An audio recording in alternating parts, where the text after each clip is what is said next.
Awesome. So first off, you guys are absolutely amazing. I love this room. I love the energy. I've gotten to, I believe, shake hands and talk to almost every last one of you.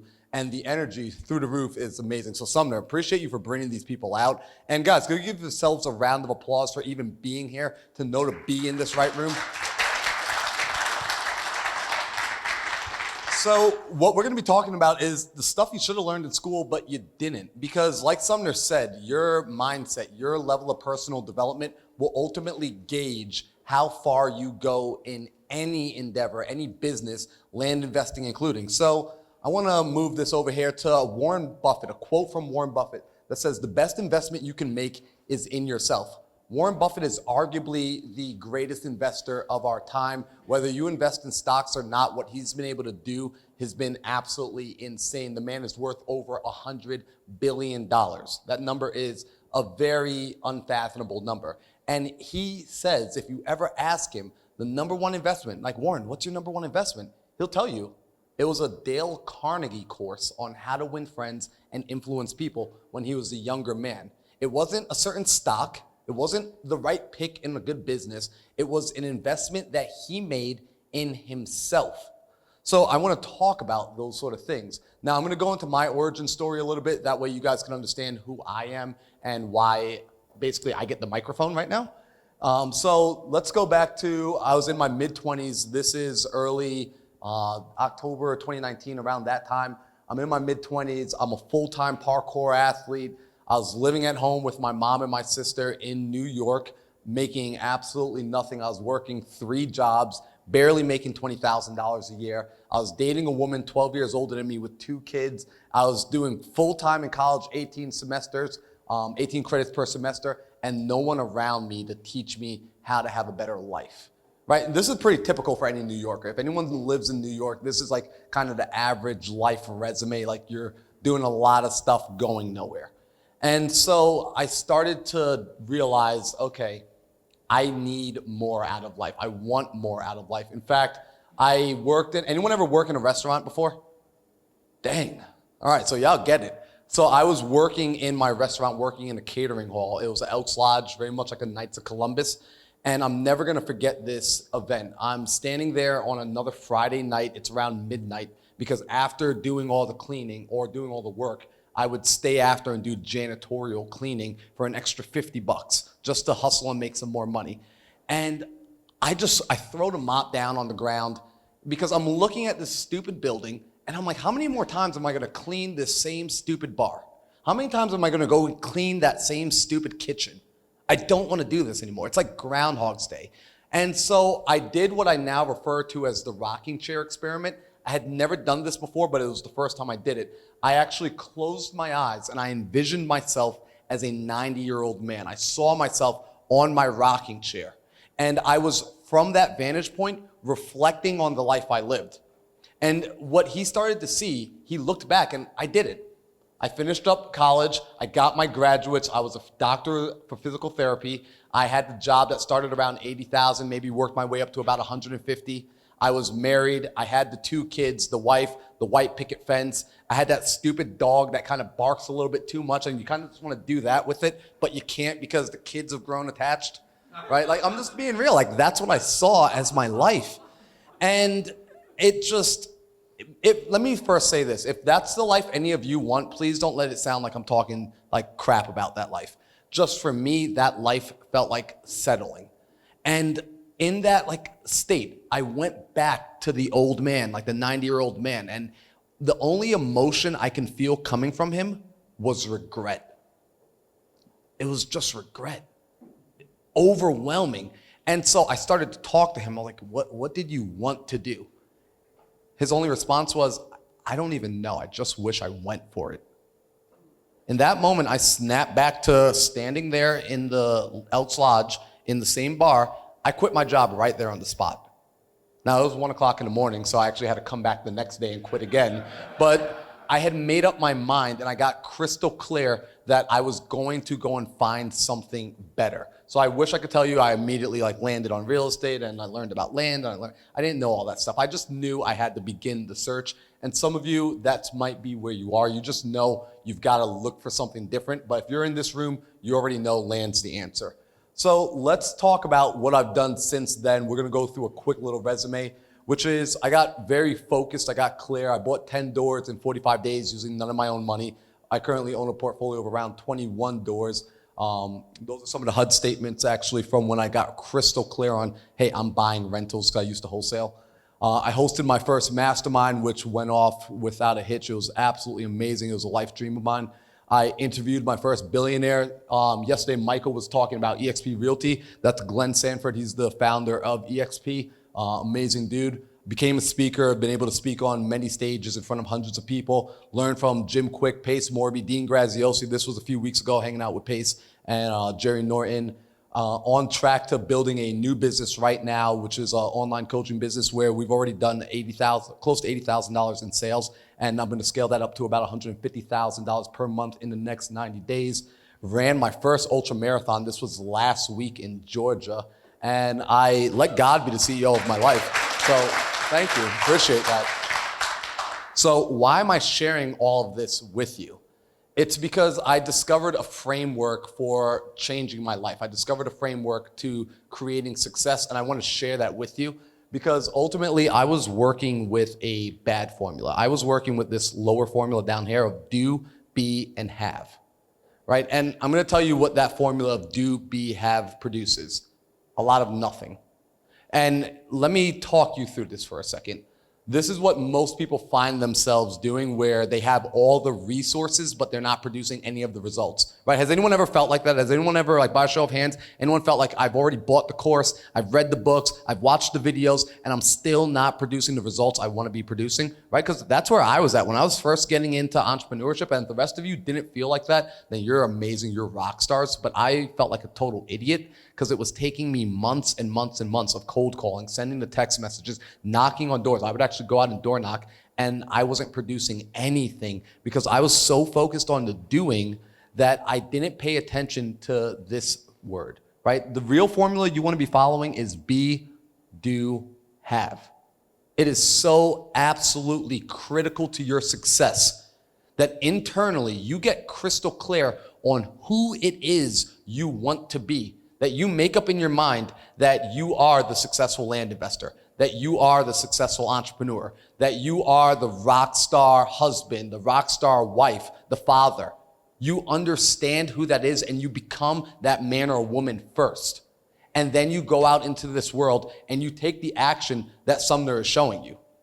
Because if you don't do that, here's what occurs. You might be going through and taking the action. You might be sending out the mail. You might be sending out the text messages. But when you get on the phone, they're going to hear hesitation. They're going to hear a lack of confidence. They're going to hear your self-doubt in every word that you utter. And you will actually begin those KPIs. You're going to find that they're telling you the KPI is going to be 50 to 1, and your KPIs are going to look like 200 to 1, 300 to 1. It's not because the KPIs are broken. It's because who am I putting on the phone? Am I putting the confident investor on the phone, or am I putting the person who's still scared of this business, who's still scared to take a chance on creating the life they want? So what we're going to talk about and what we're going to learn today is 3 things, right? And if you guys are note takers, I like to write notes because note takers are money makers in my world. So I like to take notes down. So the first thing we're going to talk about is how to get the most value from your mentors, books, courses, podcasts, etc. When you're learning, I'm going to show you how to learn effectively.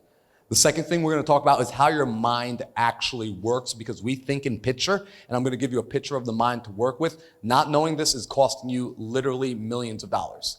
And the final thing we're going to talk about is the campfire effect. And this has been the cheat code to growth. This has been the cheat code to my own growth. This is how I've been able to raise millions of dollars for my own deals. This is how I've been able to purchase a portfolio using literally none of my own money. And I'm still able to go out and continue to build my portfolio and build my business using next to $0 in marketing, right? So anyone ever felt like this when they're learning something new? Right? Like yesterday when I was sitting down and listening to a couple of the speakers, I was like, holy crap, this is so good. And yet at the same time, it can feel so overwhelming. It's like trying to take a sip of water from a fire hydrant, right? When you're brand new, it's so much information. And I go to a lot of courses, I go to a lot of seminars, and sometimes in the beginning, I would leave with notebooks and notebooks and notebooks of notes, but then the implementation on the back end, that was missing. So I was taking everything in and I wasn't doing anything with what I was taking in. So I actually want to show you a more practical way to take in information. And this is something I learned from Jim Quick. So Jim Quick, if you guys don't know him, he's the brain guy, he's the mind guy. This guy is the GOAT in what he does. And a lot of things I share, y'all, like I didn't come up with. That's why I brag about it sometimes, because I didn't invent it. It just works. I applied it and it works. So Jim Quick created a framework for learning, and I'm going to share this framework with you right now.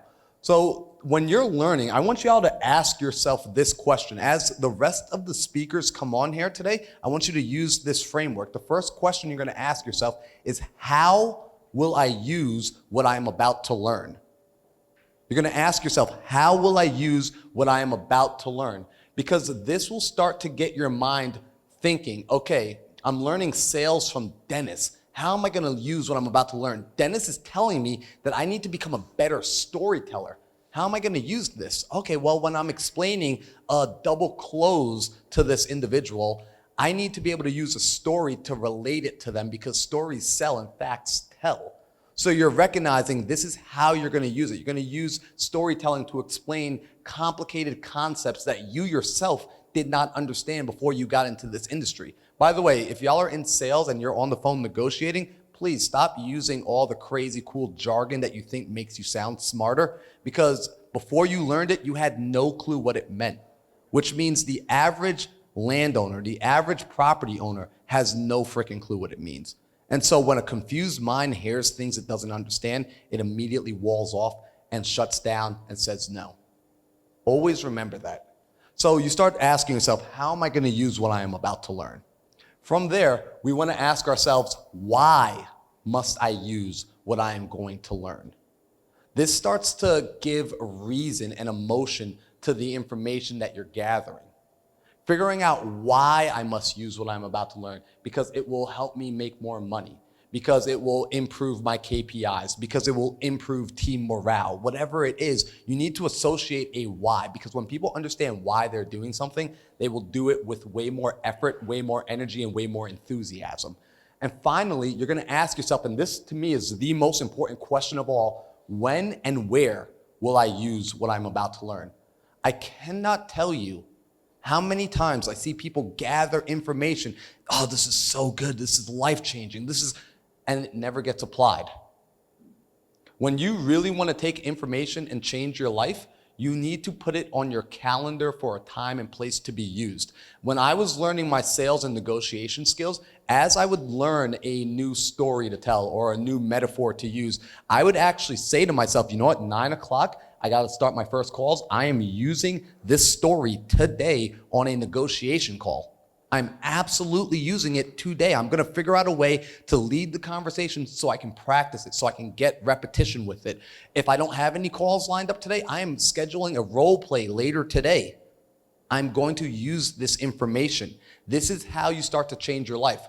My friend, she used to say to me, she said, information changes situations, but only with implementation. Y'all all know that. You guys know this. Michael told you that the thing you control is your inputs. It's sending out the mails, right? And you could say, yeah, you know what? I know that. I know I need to send out 10,000 mails. But when are you going to do it? Schedule it. That will change your life. That will change your income. That will change the amount of zeros in your bank account. Now, I got a question for this room.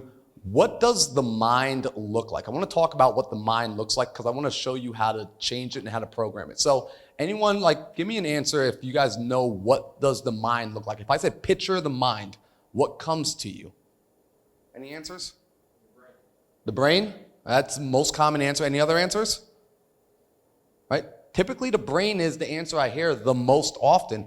However, your brain is no more your mind than your finger is, right? Than your toes are. See, the brain is an instrument of the mind. It's something that the mind uses, but it's not the mind itself. And so I want to give y'all a picture, an image of the mind, because we think in picture. I was telling this to somebody earlier today, that if I told you to think about your car, you don't see the word C-A-R in your mind, right? You see the image of your car. If I say think about your refrigerator, you actually see the refrigerator in your home. If I say think about your kids, you see their face. So you as a human, the way you think is in picture. So when we start talking about mindset and we start talking about you've got to change your mind, because we've all heard this, the problem, the challenge is there's no image coming to us. So it's hard to work on something that I cannot see. I want to give you an image. And this image I learned from studying Bob Proctor, who recently passed away about a year and a half ago. Phenomenal image. This image has changed everything about my life. So this image right here is going to represent your mind. It's going to be symbolic. Now, if you guys like to draw, I would actually draw this image out because it's so simple, a 5-year-old can understand this. And this is why I said these are the things that should have been taught in schools. I truly believe elementary schools, middle schools, high schools, and colleges need to be teaching this image to people to help them understand more about themselves. So let's look at it for a second. We've got a large circle on top, and we see that it's connected to a smaller circle. And you see it's labeled for us already, right? On top, we've got what we refer to as the conscious mind. You see a line through the center. Below, we have the subconscious mind. And down beneath, we have the body. Let's talk about these pieces for a second. Your conscious mind and your subconscious mind are very interesting because there's one difference that makes a drastic change in the way these two things operate. Your conscious mind has an ability to accept or reject information. What do I mean? It means right now you guys are listening to me and you can say, you know what, everything Marlon is saying sounds so stupid. I don't want to listen to this anymore. You can tune out, pull out your phone, be on Instagram. That's your choice. That's a conscious mind ability. However, your subconscious mind, it cannot accept or reject. Once it is given information, it can only accept that information and then it must express that information. And oddly enough, 95% of your brain, 95% of your mind is the work that's being done is coming from the subconscious. 95%. Right, we're investors. We like leverage. Do I want to leverage the 5% or do I want to leverage the 95%? Right, I want higher ROE, return on effort. So I'm going to look to program this piece versus this piece. So let's talk about when the subconscious mind expresses itself. When it expresses itself, it has to do so through the one thing it is connected to, which is what? It's our body down here. And when it expresses itself through the body, what's it do? It changes the vibration the body is in. What do I mean? Anyone ever walk into a room that the door was fully shut? As soon as you open it in and you step in and two other people are in there, you're like, what happened in here? Who's mad at who? Who just got into an argument? You can actually feel the tension in the room. What is that? You're picking up on the vibration of their body. You're picking up on the attunement of their subconscious mind. You can actually feel it, having stepped into that room, not knowing what occurred before you got in there. That's how powerful this is. The fact that all of you are in this room this weekend and you're feeling way more energized, you're feeling way more alive. What is that? You're picking up on other people's subconscious energy right now. It's coming through in the vibration in their body, and because of that, you're able to feel that alignment. So why does this matter? Let's talk about it for a second. It matters because the vibration that you're in produces the results that you create in your life. I'm going to explain this for a second. We're going to look at this, and I want you guys to see this because the name of the game is results. At the end of the day, everything I'm doing is to produce results. I'm learning about land, I'm learning about investing, I'm learning about entrepreneurship so that I can create the result of earning more money, having more freedom. Like Michael said, I want to be able to do what I want, when I want, where I want, how I want. So if that's the result I'm going for, let's backwards engineer and see what's causing these results to be made. So up here in the conscious mind, we hold on to thoughts. Thoughts come into our conscious mind, we either accept or reject them. The way these thoughts get in there is through these 5 senses that you're all familiar with. Smell, hear, taste, touch, and sight. If I'm a young man and I'm growing up and let's say my parents are always fighting, they're arguing, they're screaming at each other, and I see this in my environment all the time, what sort of thoughts do I start to get in my mind? That this is what a relationship looks like. This is normal, right? Dad's supposed to yell at mom, mom screams back. I start to build that into my mind, that goes into my conscious mind up top. That thought gets in there. That thought eventually goes into the subconscious mind because of repetition. I see this over and over and over. So now it's in we call it the emotional mind, your subconscious mind. And when it's there, remember, it has to express itself. So now it's a part of my vibration. It's a part of my body. I go out into the world. I get into a relationship. And lo and behold, my relationship looks just like the relationship I saw growing up with mom and dad. And so I learn I'm not supposed to do this. I'm not supposed to yell at my partner. I logically know this, but I keep getting the same result of I'm yelling at her. I'm getting upset, I'm getting angry, and I'm producing the same results over and over and over, although I consciously say I want something different. Why is this happening? It's because of what's going on in the emotional and the subconscious mind.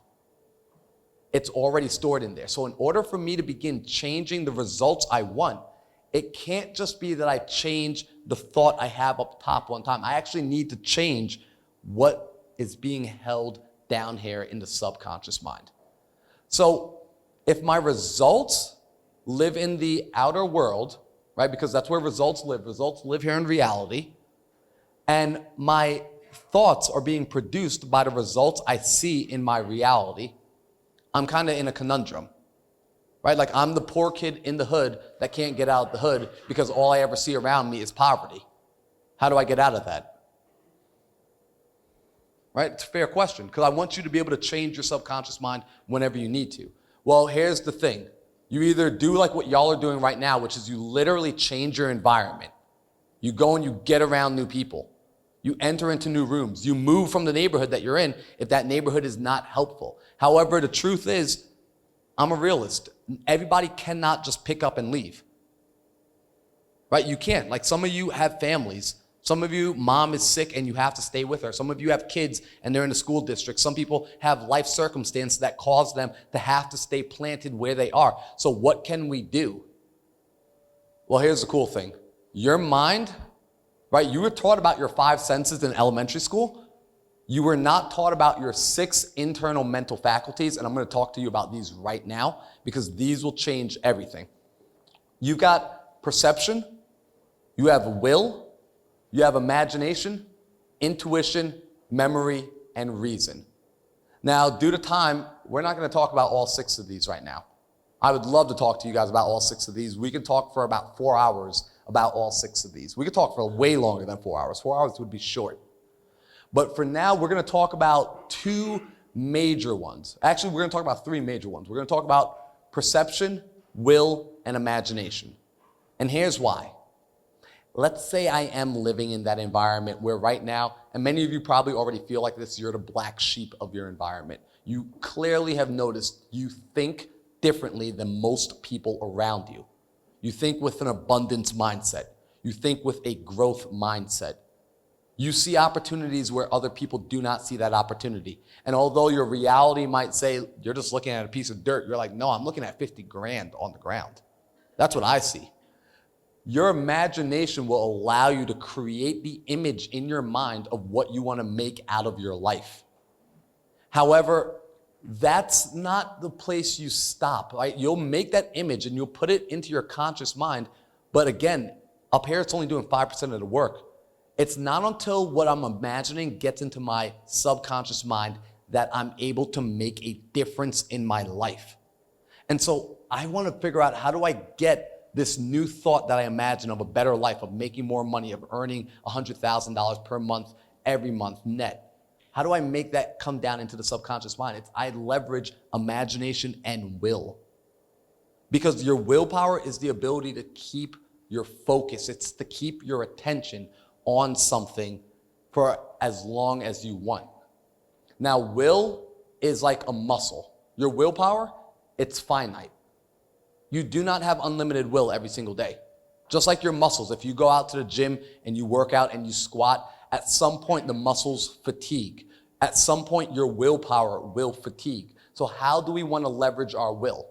What we see the average individual does is they leverage their will to go and do the stuff that they don't want to do. They use their willpower to show up to work. They use their willpower to not curse a person out in traffic. They use their willpower for all these other things. What I'm suggesting is you use your willpower to hold that image in your mind of what it is you truly want. To impress that image upon your mind consistently over and over and over until your subconscious accepts it. And as it's accepted by the subconscious, what you will find is your vibration will change. The way you walk will begin to change. The way you think, the way people feel about you when you step into a room, your presence will actually change. And now the vibration you're in, as you go out into this world and as you take action, you're gonna find that your action produces a different result. Right? Because yesterday you got to see some pretty amazing humans up here.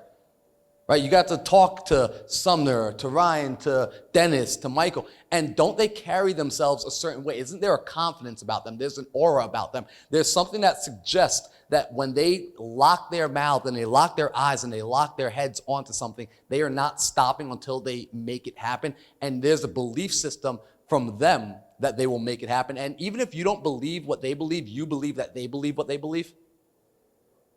Interesting, right?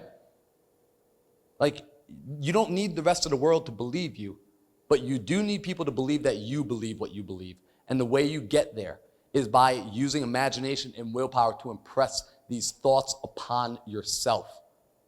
This is one of the most critical things that you can do when it comes to changing your self-image. Because if you don't change your self-image, if you don't change what's happening in your subconscious mind, you will be fighting an uphill battle every day of your life. And some of you have already felt this because you know when I say the word imposter syndrome, some of you could think, yeah, I've gone through that. In fact, in my own business, when I was first getting started in real estate and they handed me the script and they said, make those calls, get on the phone and say, I'm a real estate investor, I buy to these properties, I can do it.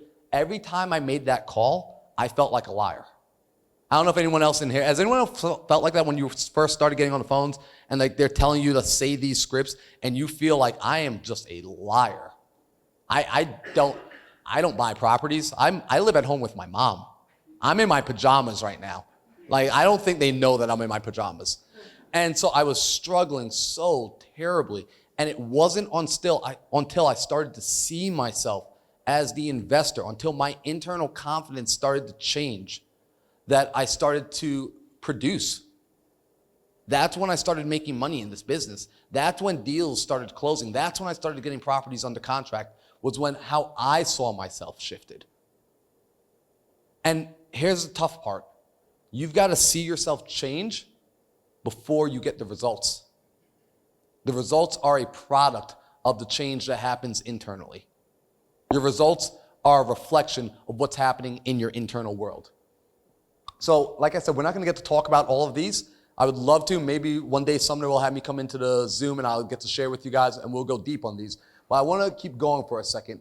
And Henry Ford, shout out to him. He's a GOAT, right? Real talk, right? Because that statement, whether you think you can or whether you think you can't, either way, you're right. Powerful. I want to talk to y'all right now, though, about this cheat code I found in life. And I found this cheat code from my years of skateboarding. I found this cheat code from when I became a parkour athlete, that I got into the sport of parkour late. I was 19 years old, so I wasn't like 12 years old, 8 years old. I started tumbling like and flipping late in life, but I was able to rise to the level of pro athlete. And it was because of what I'm about to share with you guys right now. And this is the same thing I do in my entrepreneurship. This is what I do in my real estate business. This is now what I do in my coaching business. This is what I do in my lending business. It is what I refer to as the campfire effect. So the campfire effect, I learned about this from a great friend of mine, Cody Barton. I'm going to tell you guys a quick story here.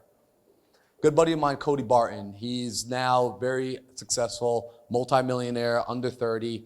And when I had met Cody, he told me a little story about how when he got started in business, he grew up, average middle-class family wanting to have more. And this caused him to get into MLM, multi-level marketing. Anyone ever do like any multi-level marketing before? We got like one hand, two hands, right? A couple hands, right? We're all like ashamed to say it because we called all our friends. Because what do? They tell you, hey, put a list together, call everybody you know, and annoy the hell out of them. And like your friends invite you out to this thing. You think they're like inviting you to a bowling alley or to a pizza party. And you're like, wow, there's a lot of chairs here. Like, what is this?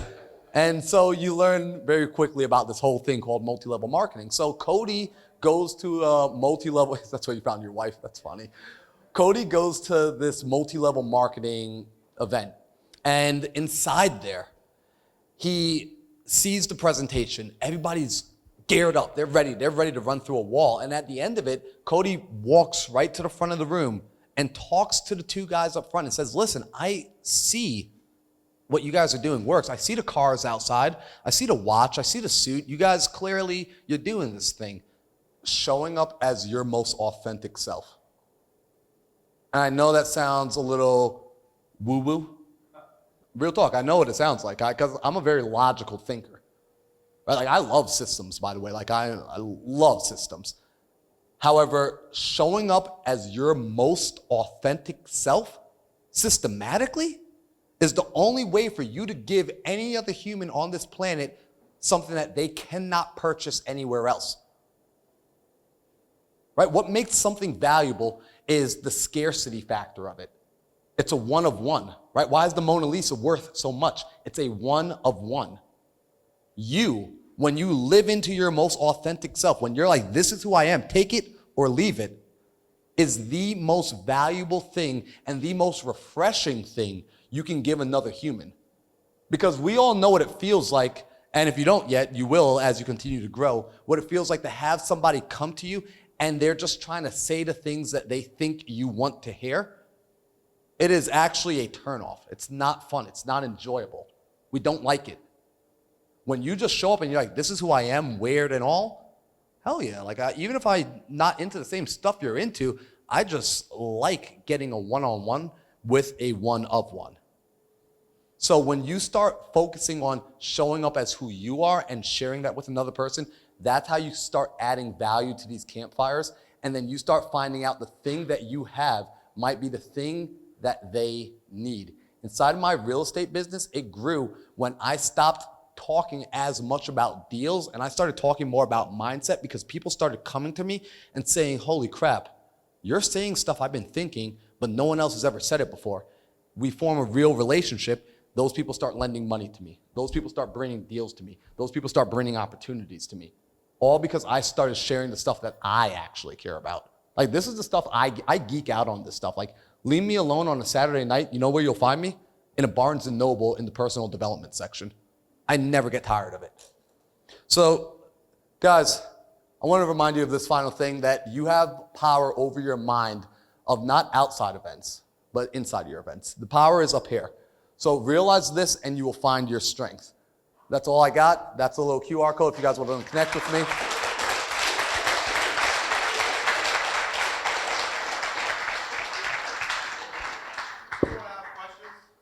So if we got any questions, feel free.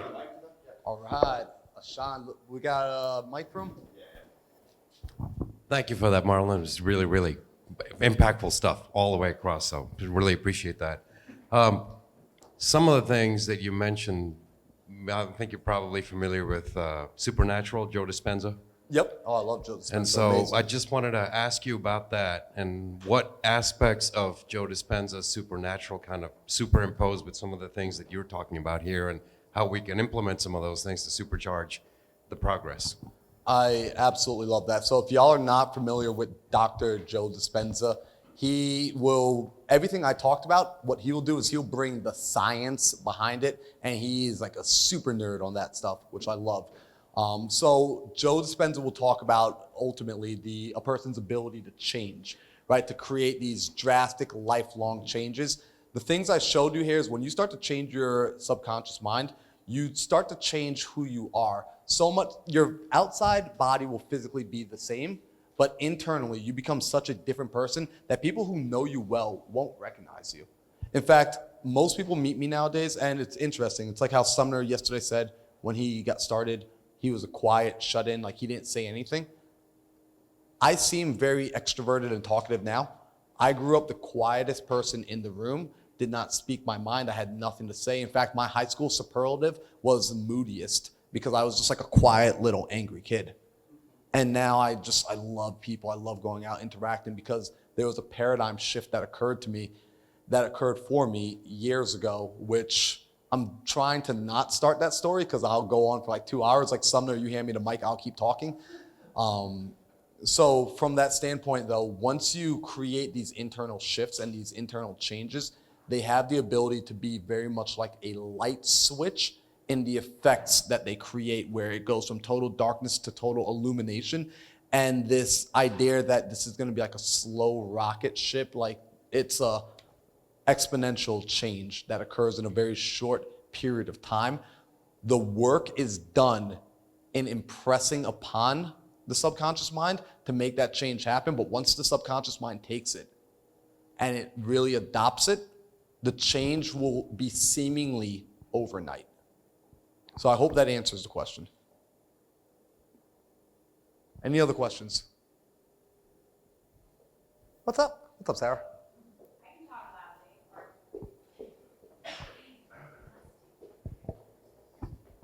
Okay, well, I'm not a land investor, but I am an entrepreneur, and I've been one for 6 years. So I've done quite a few mastermind programs. I've done business. I love having a mentor. It's my favorite thing.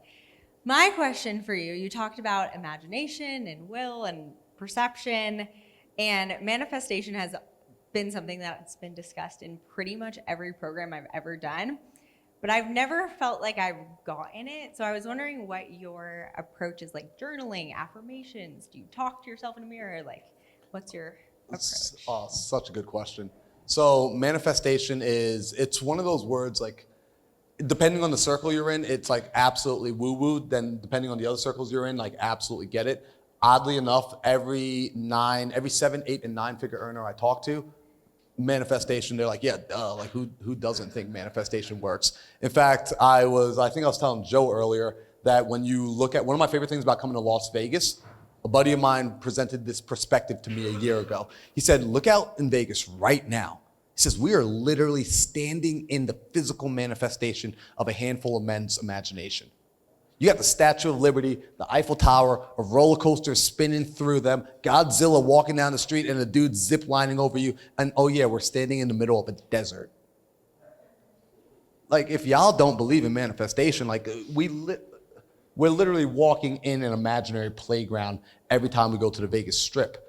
So from the standpoint of like, hey, like what do I do to create that manifestation, is very first and foremost, I write down what I want. So I do journal. I will actually write it down and I put it into words, because that is the first form of bringing something from your mind into physical reality, is actually writing it down. And no matter where you go, whether it's in a book like Napoleon Hill's Think and Grow Rich, where he'll tell you to write it down. If any of you are religious and you go to scripture, right, they'll say, write the vision and make it clear, right? They actually tell you to write it down. Like, this is not new information. It's old information. It's old principles. It's just what's happening is it's lacking application. So I will write it down and I will come back and I will consistently read it and reread it, because what you focus on, you start to bring into your world. And what's interesting is where people screw up is they think it's going to come in the way that they see it coming.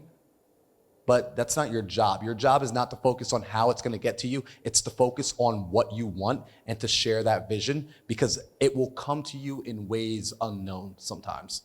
Right? Like, I never know. Like, the house I'm living in right now, I live in and I don't say this to brag, I just say this to impress upon you how this works. I'm living in $1 million property that I was able to buy without using any of my money. I was able to take over someone's mortgage, a 2.75 interest rate that I would never be able to get, because that interest rate will never exist again. And I did literally zero work to get it. The only thing I did was I described it clearly in my journal. I started communicating to people, this is what I want. And one day I get a phone call from my friend Ingrid, says, hey, I got the house. I'm like, what do you mean you got the house? She's like, dude, here's the pictures. I'm like, holy shit, you got the house. And I'm like scratching my head, like, where did this come from? My job is not to know how it will happen. My job is to know what I want so freaking clearly that I can communicate it to another person, and as many people as I can get the image of what I want inside of their minds, and they will go out and bring it to me. Because the job of other people and this is going to sound a little weird, so let me give you full context and then we'll wrap it up. The job of other people is to serve you. Your job is to serve others. My job is not to serve myself. Your job is not to serve yourself. Your job is to go out and to serve other people. Other people will bring you the things that you need. You will bring other people the things they need. And that's why this whole situation is so dope and why I love connecting with people. Everything you want is currently in the hands of somebody else. So start bringing other people what they need. They will bring you everything you need. That's all we got.